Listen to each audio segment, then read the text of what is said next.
And where does that money come from? Who does that go to? Where do we want to fund students?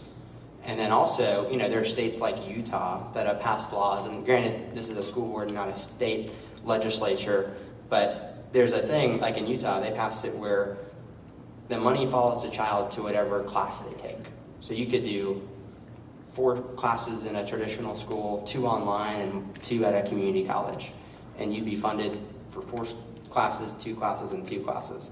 So the idea is maybe backpacking money to the child and not to the school system. So you're running for a school board, but I want to know, I don't need answers verbally, but hypothetically, raise your hand if you would support money following the child to whatever public or non-public school option they want. Kind of like a voucher system, essentially. Would you or would you not support it? If you support it, raise your hand. If you don't support it, raise your hand. Because I think these are very general questions, and there's a lot of specifics. So I think real quick, so I'm going to exert a little more. So if funding for a child comes from the taxpayer, and you're funding that child's education, some would say that the money should follow the child to whatever. So if they go to the traditional public school, they get that money. If they go to private school, they get that money. So I guess, yeah, in theory, it's, do you in general support a voucher system? Or, okay, so I'm going to break it down. We did this at the other candidates forum for the county commissioners. 2-part question.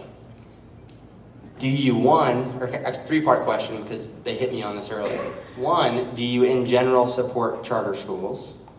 2, do you support charter schools in Williamson County? And 3, do you support a voucher-esque program? So we're just going to do a raising of hands. 1, do you support charter schools in general? If you support charter schools in general or not. I think people understand what charter schools are. So if you support, if you're not sure, you can talk about it later. But the idea is, are you 1, supportive of charter schools? 2, are you supportive of charter schools in Williamson County? So a charter school, because some people don't know, a charter school is a public school that's not a traditional school that would receive funds for that child in the school. Now, every state and locality has a different funding formula. We're not here to get into that. That could take weeks. But 1, do you support charter schools in general? If you do, raise your hand. If you don't need to. Yeah, you can. Okay, and then 2, do you support charter schools in Williamson County? And 3, do you support a voucher system? Okay, and then does anyone want to clarify the definition of a charter school? Feel free to talk on the mic. Yeah, I think charter schools were originally developed and originally conceived to deal with the problems of failing schools, almost always in urban communities.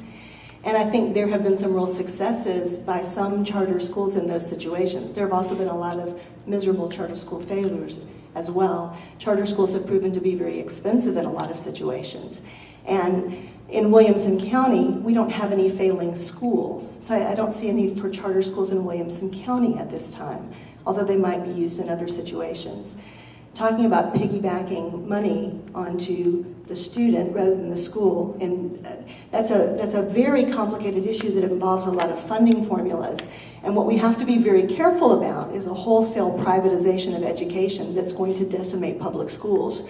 We really need to preserve the value of our public schools, because whether your children attend public schools or not, and as I've said for many years, mine did not, they were homeschooled, a strong, vital public school system is vital to having a strong community. And we need to make sure that the funding is there so that we can have a strong, vital public education system. I think that's really, really important.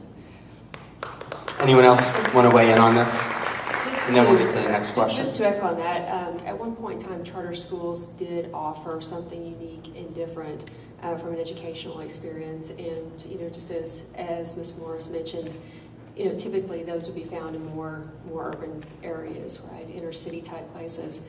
But kind of given the trend that we're seeing right now here in public education, it makes you wonder if we're not down that path, or we're not starting to get down that path where we might need some other option for parents at some point in time. So you don't want to fully close the door on that, but what you definitely want to do is make sure that we're not just robbing from one to feed another, or just looking at something strictly from a profiteering standpoint. We're not talking about privatizing education just for profit's sake for some corporation. We're talking about children, and we're talking about families. We're talking about education. And I think this is Williamson County. We do have strong schools. Our schools can actually be a lot stronger than they are. Going door to door though, talking with hundreds of residents, they are concerned, and I'm hearing more and more people talk about exploring alternatives. And they're going, I really don't want to have to homeschool my children, but I may have to. So what I'm saying is that our school board really needs to stay in touch with the public and keep a pulse on things, because right now we're heading down a little bit of a slippery slope. We're going to move to the next question. We have about 10 minutes, actually a little less, but we're going to try to get through as many of these as possible. And I have a prepared question. You're just going to love it. As a parent and as a new resident in the last few years, I have been impressed by the public schools. I have a lot of respect for you all, and clearly a lot of passion, a lot of experience, a lot of wisdom is being shared, and I appreciate that. My question is, when you were out campaigning, and some of you have mentioned that, did you find things surprising or issues that came up, like Ms. Curley's mentioning, parents might be looking to homeschool? Was there anything surprising as you campaigned, and could you explain that and share about that? This was surprising, but very concerning to me. And that was when I talked with some teachers, when I went around and knocked on doors, the teachers are saying one thing to us, and they are afraid to speak up at school because of retribution. And that greatly concerns me. Anyone else want to address the question? Absolutely, that's something that I've heard time and again. I actually live in a district where we have a high number of retiring teachers. We also have some teachers that have recently retired. These women, in most cases, are wearing the physical signs and strains of chronic stress. And a lot of it is because they feel they do not have a voice. And it doesn't take a long time to diagnose that and to see it face to face and to hear it. I've even made second trips by some of their homes just to check on them, and make sure they're okay. Not necessarily about a vote, but these are people. And I knew that we had issues when you look at teacher retirement rates, that they've doubled in the last 4 years. But to have it right here in Williamson County to the extent that it is actually surprised me. And it makes me want to be a voice for them even more. So even if for some reason I'm not elected, I'm still going to be an advocate for them, and I will fight for them tooth and nail. Because they need a voice. They need a voice on the board. Anyone else want to address this? We've got 5 minutes left. Anyone else? I would echo that, and I won't repeat it for brevity's sake, but I'm also finding parents that are feeling bullied. I was very surprised. Just today, one of my neighbors told me how she went to the school system with something against the status quo, and her child actually was retaliated against. That's very surprising to me, and it's not the only person I heard it from. So this whole mentality of marginalizing parents, and I don't know if bullying might be too strong of a word for teachers, but they're feeling it, and I'm hearing it, and that surprises me in Williamson County. There's a lot of teachers that are afraid to say anything. And there's a lot of older teachers that are retiring or being asked to leave. That's troubling. That is very troubling. The percentage of new teachers that stay in the profession is very small, and they usually are gone after 5 years. Melody, I think you want to...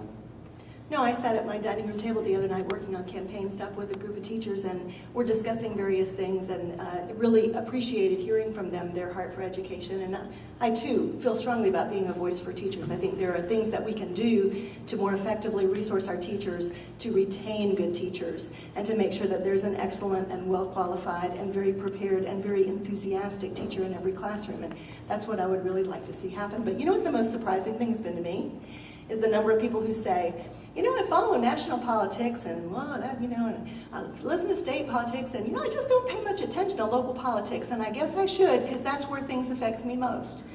And I say, yeah. You should, because that is where things affect you most. And so I thank you all for being here, because it's a statement just by your presence that you're interested, and I appreciate that. And it also makes a statement that you're probably going to go to the polls and vote. And I encourage you to encourage everyone you know to go to the polls and vote, because local politics, local elections are just much too important to be decided on by 10, 15% of the registered voters in our county. It really should be decided upon by a much larger percentage of the voters in our county. So I hope we can all do a good job. I handed out voter registration forms as I went along the way. I didn't just go to active voter houses, which is where I was told to go, because that's the people who would vote for me. I went to other voters as well and said, We're "Hey, gonna participate." get to the next question real quick. Thanks. Sorry. Go vote. I think everyone agrees with that. Chris, I'd like to just real quick, and I'll take my 30 seconds also. I would say no, less so the number of surprises, because I talk to parents all the time. And it's not just, through email or school board meeting, it's at football games, it's at our PTO meetings, it's at the plays, it's at our theater events, it's all the time. In terms of the teachers as well, if you think the teachers won't tell you what they think, then you haven't been hanging out with them very long. Our teachers are very proud, they're very vocal, and they will tell us exactly what they think, and I love that. And I love our teachers. In fact, when my son graduated, we had 3 teachers that had a huge influence on him attend his graduation dinner.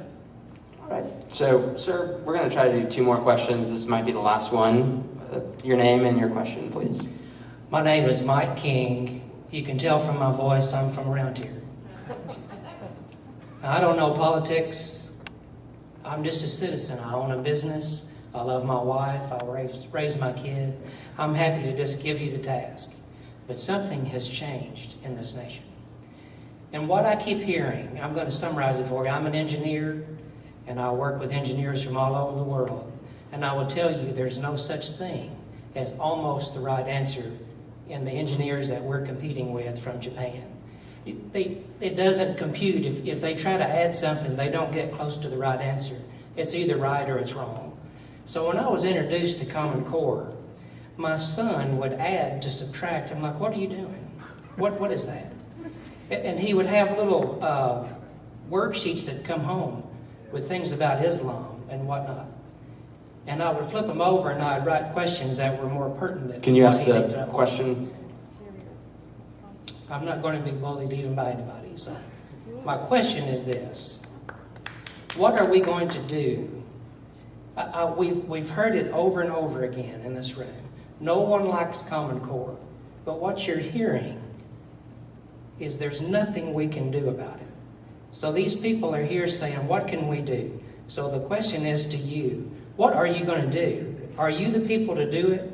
Are we at the wrong forum? Are we at the wrong legislative branch? It's been so confusing, we don't understand. No one likes it. The first time I heard about Common Core was when I was told it was my idea. That we came up with it, that it bubbled up to the top. So my question is, are you the person to do it? Are you going to get rid of this influence out of our educational system? It does not work. Is your name Mike? Is your name Mike? My name is Mike. Mike, I'm going to put that question not only to this group up here. The school board is 12 members. I would say to all of us, what are we going to do? Because it has to come from all of us, to the state legislators, to the board, whoever is elected, to the superintendent, who is not the end-all, be-all spokesperson. So that question is not just to us, it's to all of us. It's time to speak up, to write letters, to call and do whatever we have to do, and not just follow the law. It's time for us to change it. Mike, I think first and foremost, we have to take a group of people on the school board collectively and create a team. It is so politicized. There is so much input from special interest, from this one or that one, whoever. We need to become a team, and we need to focus in on issues. And that issue, if it's Common Core, we focus in on that. We look at the issues, we root cause it, and then we go in and we consensus on it. We don't vote on our future of America. We consensus on it as a board, as a body. and then come together and say, this is what we want. Once that board can come together as a body, as a team, and consensus on issues, we can say to the legislatures, we don't want it. And we agree on this without any input. When you vote, you're adding all kinds of politics and agendas into it that just blur the whole thing. We have to stand together, be a team for our children. I'm just going to add one more thing. Instead of saying it's up to all of us, let me also say there are groups out there that are fighting this. One is Julie West's group. I don't know what the name of the group is. They're Tennessee Against Common Core. So let's find out what those groups are and come together and go fight it. This is a District 2 party right here that we're having, but no, I think in deciding what to do about Common Core and deciding how best to get rid of it, when to get rid of it, I think it is crucial that we decide what we're going to replace it with, and that we make sure that if we're going to lose federal dollars, that we know what we're going to replace those dollars with. I think there's a process that has to be gone through. Some hard issues have to be addressed and faced in the context of that. They can't be ignored. And then we can come fully prepared to make the best decision on behalf of all the students and families of Williamson County. Anyone else want to address? This is the last Yes. question, but Yes. anyone else want to address it? Absolutely, down here. Actually, I did consult with professional educators of Tennessee. I'm not an expert in standards, but I knew that they could point me in the right direction. And what I heard was Common Core essentially was about a 4% variance in standards. If it was all about standards, would we really be seeing things like this wonky math that you're talking about? No. What Common Core turned